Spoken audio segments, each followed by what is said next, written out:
Masakit na salita sa asawa mo, nakakasakit yan. Sobra. Hello, hello, hello. Hello Philippines, hello world. Panibagong buhay, panibagong pag-asa. Ito po si Kalabs TV Vlog.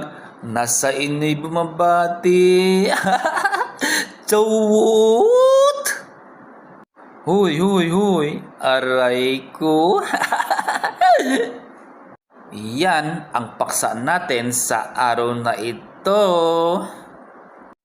Ang masakit na salita na binibitiwan mo sa asawa mo, sa partner mo, nakakawalang gana.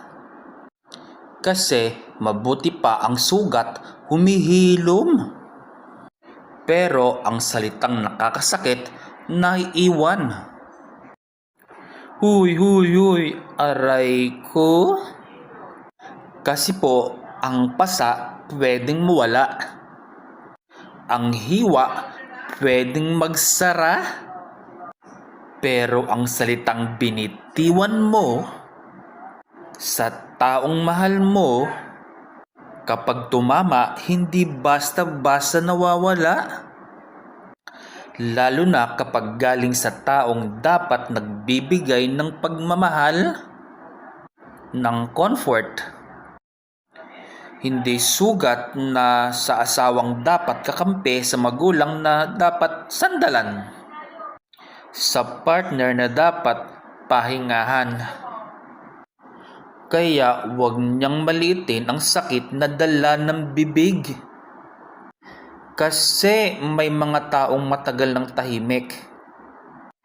Pero hanggang ngayon, dala pa rin nila ang isang salitang binitiwan mo noon.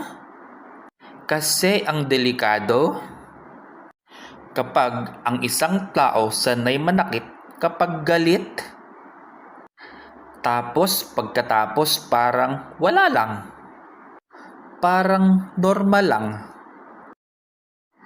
Parang dapat kalimutan na agad. Hindi pa ganun yun. Kasi ang salitang wala kang kwenta, ang bigat mo sana, hindi na ang o ikaw ang problema. Kapag galing sa maling bibig at maling oras, pwedeng dumikit habang buhay. At wag mong ipagtanggol na salita lang yun, ha?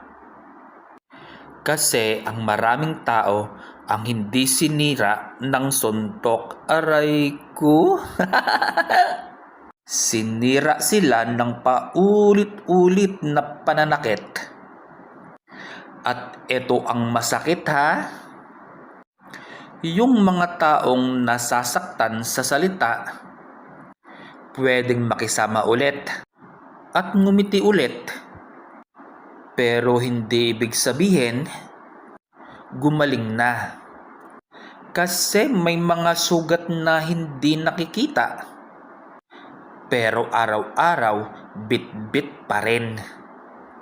At habang ikaw nakalimutan mo na, siya naman ngayon, hanggang ngayon, pinipilit buuin ang sarili niyang dinurog mo, gamit mo. Kaya tandaan, mabuti pa ang sugat humihilom. Pero ang salitang nakasakit, dumidikit.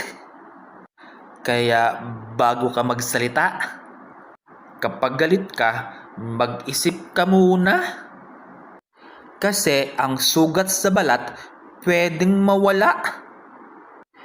Pero ang sugat na iniwan ng bibig, pwedeng habang buhay mong dalhin ng taong binigyan mo ng trauma gamit ang salita mo. Kaya please, mag-ingat ka sa sinasabi mo. Lalong-lalo na kapag ang tao mahal mo at mahal ka.